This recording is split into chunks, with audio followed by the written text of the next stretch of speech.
Handfasting is the most popular additional wedding ritual chosen by couples who have a wedding celebrant to write and deliver their wedding ceremony. Handfasting or hand tying dates back to ancient Celtic Britain, before the existence of any church or state. And it's from handfasting that we get the term to tie the knot. Couples tie the knot because that was the way that actually, through handfasting, people used to get married. Now, there are lots of different ways of doing handfasting or hand tying. It obviously has pagan rituals, and there will be purist ways of doing handfasting. But like many rituals around the world, it's been acclimatized to various different settings. It's even used in a fashion in the Church of England wedding service, and with modern British wedding celebrant ceremonies. I'm going to be showing you the 4 most common ways of doing handfasting. So Shannon and Jake are going to help me demonstrate the first of these 4 different versions of handfasting. And this version I call the 3 knots. So first of all, I'll invite Shannon and Jake to have a Roman handshake with their right arm, please, which basically is quite, it's not a normal handshake, it's quite high up the forearm. And what we're trying to get is trying to get the pulse points to be touching, and you can say some words there about the fact that you should be able to feel the heartbeat of your partner, which is quite good because you want to check that you are that they're still alive at this point. And then what we're going to do is I'm going to ask Shannon to put one hand underneath to support the 2 hands, and Jake, if you put your other hand on top to protect them, and then we're going to wrap them with some materials. So we're going to use just some coloured ribbon at this point. Again, they could be really colourful with some sort of symbolic meaning, which you're talking about at this point. Alternatively, they could just be colours that match the bridal colours, etc., the bridesmaids' dresses, etc., and the groomsmen. What I've done, as you've noticed, is I have wrapped it round once, and I then just swiveled them a bit so that each of the ends all come down in equal length. And as you can see, it's already starting to look really quite stunning and attractive. And what's also lovely about this option is that it's very, very easy, can't really go wrong. And so very often we also get and invite other members of the friends and family to do this as well. So it could be, for example, you have cords that come from each side of the family, representing each side of the family, and then you could have another cord that represents all their family, or their friends, the mutual friends. You could have children actually do this. I've done it once with a couple where it was a very intimate wedding ceremony. There were only about 20 people in the ceremony, and so consequently we gave every single guest a different coloured ribbon, and they all came up in different groups and laid their ribbons over the couple. And it's a beautiful way of symbolically blessing the union for which we are celebrating in the wedding ceremony. So once we've got the ribbons laid out, you can see we've got 2 tassels there of whatever the number of ribbons we've used is. You could, for example, just use one particular long length. It could be something memorable. I've done it before with a tie, for example, of a deceased father. I've also done it with another piece of material because the couple were big Doctor Who fans and they wanted to replicate the Doctor and River Song's wedding, which was also a handfasting. And so consequently, once we get to the stage, we tie the knot. So again, you could get family members to do this, you could get the children to do this, but if they're very young children, probably best not, because mum and dad want to be able to have something to eat and drink afterwards. So basically what we then do is the first knot represents Jake's love for Shannon. Our second knot represents Shannon's love for Jake. And then our third knot represents the love that both Jake and Shannon have for all their family and friends who are here at the ceremony today.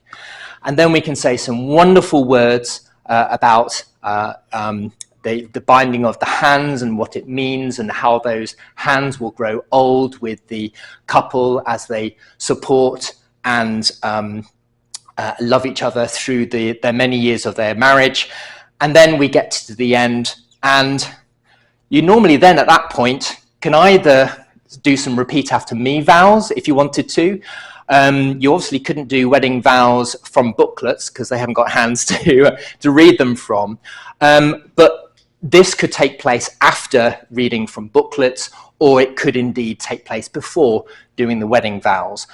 Very often I would do this particular version after or before the certificate signing, if that's what the couple are choosing to have. And at that point, I just simply invite the couple to get their hands out of the knot, which is normally quite easily done. And then what we then get is the knot is a lovely reminder of their wedding vows on the day, which I'll put into a little box for them. And the old wives' tale, or the old symbolism, is that if during their marriage the couple have an argument for which they find it difficult to apologize, the idea is that you then put your hand-fasted knots onto the pillow, which is as a reminder, without saying anything, of the promises that you've made on your wedding day. In this second version, I call this the two-handed kiss. And what is going to happen this time is, with the hand fasting, Shannon and Jake are actually going to literally tie the knot themselves. So first of all, I'll invite you both to open your hands out with your palms up, and Shannon, rest your hands on Jake's hands. Now for this, I need to have two quite wide ribbons, or quite wide hand fasting cords, for it to work effectively. What I'm going to do is, first of all, tuck it under Jake's thumb, so he is holding that, and then we tuck the other one under, and I've just got a normal straightforward loop. Then what I'm going to do is I'm going to do exactly the same with Shannon, but this time her ribbon is going to loop twice around Jake's ribbon before it then gets tucked under her thumb. And then obviously again I can say some more words. The couple could say their vows at this point, and then at the climax of this particular part of the ceremony, when the couple are ready to tie the knot, I would get out the way again, so that this is a photographable moment, or it's really good on video without me being in it. And I would invite Shannon and Jake to tie the knot, and they simply take hold of their ribbons each, and they step back and they make the kiss sign with their ribbons. So this third version I call the one-handed kiss, and it's very, very similar to the previous two-handed kiss for obvious reasons, but it's only done with one hand, and I'll explain why in a minute. So again, if you offer out your right hand each, please, with your palms up, and again, what I'm going to do this time, obviously we're doing this with two ribbons, but only one hand. So we put the first loop round underneath the thumbs, and this time again similar sort of thing, where we're wrapping the second ribbon round a couple of times, the third one, but this time of course we've got two ribbons under each thumb. And then what this allows us to do at this point then is to have a ring exchange. So Shannon will offer her hand up, and Jake will put the ring onto Shannon's hands as he says his ring exchange vows, and then vice versa. And then after we've exchanged rings, again, I would then invite the couple to tie the knot. So what they then need to do is, once I'm out of the way, is they step back and pull to tie the knot, and then they separate their two ribbons to make their kiss. This final version that I'm going to show you today is called the infinity knot. And so with this one, we need a handfasting cord, which is pretty robust and probably on the mixture of the medium to wide end. And what we're going to ask the couple to do this time, so Shannon and Jake, if you'd like to take right hands each, so it's like a normal handshake. And then what I'm going to do is going to wrap the cord around their joined hands, and then holding onto the right cord, I'm going to wrap around, as if I was doing a tie, around the other cord, and then I'm going to loop it under at the top. So I have a knot that sits on top of the hands, and then let it dangle down. So at this point, again, we could say some lovely words. We could have the couple do their vows. They could even do their ring exchange at this point because they've only got one hand bound. But then when the couple are ready to tie the knot, again, I'll get out of the way. And Shannon and Jake, if you take one cord each, and then as you slip your hands out, you pull and you tie and you create an infinity knot, which again, hopefully should get a round of applause from your guests. With these 4 different versions, as you can imagine, the second, third and fourth version, they're slightly more intricate.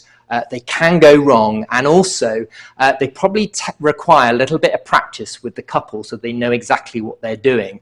And it's for this reason that because a lot of my couples are located in other parts of the country or around the world, and so consequently I have all my interactions with them largely online, and I only meet them for the first time in the morning of their wedding day. Consequently, we don't get a chance to practice. So consequently, it's version 1 which is most popular with my couples for really practical reasons, but also because, as I believe, and I'm a little bit biased, but I think it's the most spectacular.